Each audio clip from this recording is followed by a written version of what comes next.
والعاقبۃ للمتقین والصلاۃ والسلام علی رسول الکریم اما بعد اعوذ باللہ من الشیطان الرجیم بسم اللہ الرحمن الرحیم پڑھی الصلاۃ والسلام علیک یا سیدی یا رسول اللہ الصلاۃ والسلام علیک یا سیدی یا رسول اللہ الصلاۃ والسلام علیک یا سیدی یا حبیب اللہ الصلاۃ والسلام علیک یا سیدی یا رسول اللہ الصلاۃ والسلام علیک یا سیدی یا رحمۃ للعالمین الصلاۃ والسلام علیک یا سیدی یا رحمۃ للعالمین وعلی آلک و اصحابک یا سیدی یا خاتم النبیین وعلی آلک و اصحابک یا سیدی یا خاتم النبیین۔ اذان من آج میں قرآن کریم کی تعلیمی سورہ توبہ کی آیت نمبر 29 کا ترجمہ تفسیر بیان کروں گا۔ اللہ تعالیٰ کو صحیح بیان کرنے کی حق بیان کرنے کی توفیق عطا فرمائے، مجھے اور آپ کو سب پر قائم و دائم رہنے کی توفیق عطا فرمائے۔ اللہ تعالیٰ قرآن کریم میں ارشاد فرماتا ہے قاتلوا الذین لا یؤمنون باللہ ولا بالیوم الآخر، جنگ کرو اے حبیب ان سے جو ایمان نہیں لاتے اللہ پر اور روز قیامت پر ایمان نہیں لاتے، ولا یحرمون ما حرم اللہ، اور نہیں حرام سمجھتے جسے حرام کیا ہے اللہ نے ورسول ہو اس کے رسول نے، ولا یدینون دین الحق، اور نہیں قبول کرتے دین اسلام کو، من الذین اوتوا الکتاب، اور انہیں کتاب دی گئی ہے، حتیٰ یہاں تک یؤتوا الجزیۃ عن ید وہم صاغرون، وہ جزیہ دیں اپنے ہاتھ سے کہیں کہ بالکل مغلوب ہو کر۔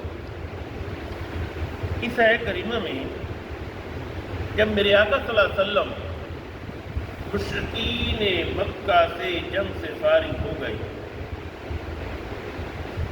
پہلی بات تو اس کی آیت کی شان نزول میں نے آپ کو بتائی تھی۔ سورہ توبہ کی شان نزول سے پہلے حرم کے اندر مشرکین کیا کرتے تھے؟ برہانہ ہو کر خانہ کعبہ کا طواف کرتے تھے، مشرکین کاروبار کرتے تھے، مشرک مسجد میں آتے تھے، لیکن یہ جب آیت اتری، سورہ اتری، اللہ کریم نے منع فرما دیا، اللہ کے حبیب نے منع فرما دیا۔ اب جب منع فرما دیا آگے حکم یہ آیا اب ان سے جنگ کرو، مشرکین سے جنگ کر لیا، اب ان سے جنگ کرو جو ایمان نہیں لاتے اللہ پر۔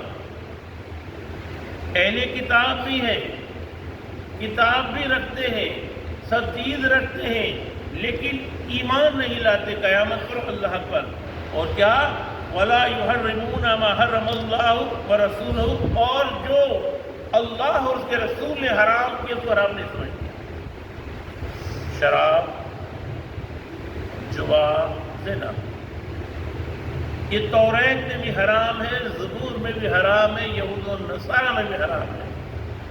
انہوں نے اپنے منطق سے سارے کام کیے ہوئے تھے، ان میں تحریفات کی ہوئی تھی کتابوں میں۔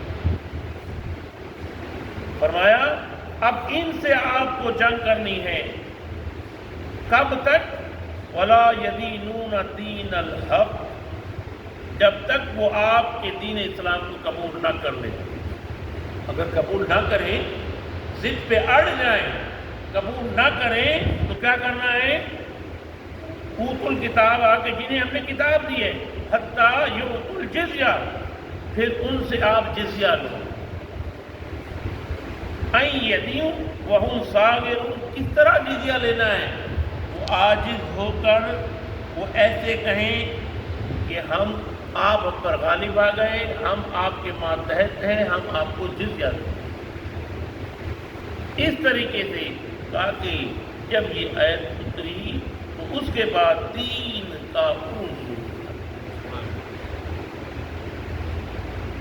دین کا عروج تھا، اور کوئی بھی خانہ کعبہ کے اندر حرمین میں داخل نہیں ہو سکتا تھا۔ سیدنا عمر فاروق کے دور حکومت میں بالکل پابندی لگا دی گئی، بند کر دیا گیا، اور دین کو دیکھا، اسلام کو دیکھا کہ وہی اسلام پروان پر چڑھا۔ آج آپ دیکھ رہے ہیں جو ہو رہا ہے، یہ ہماری لاپرواہی کوتاہی کی وجہ سے ہے۔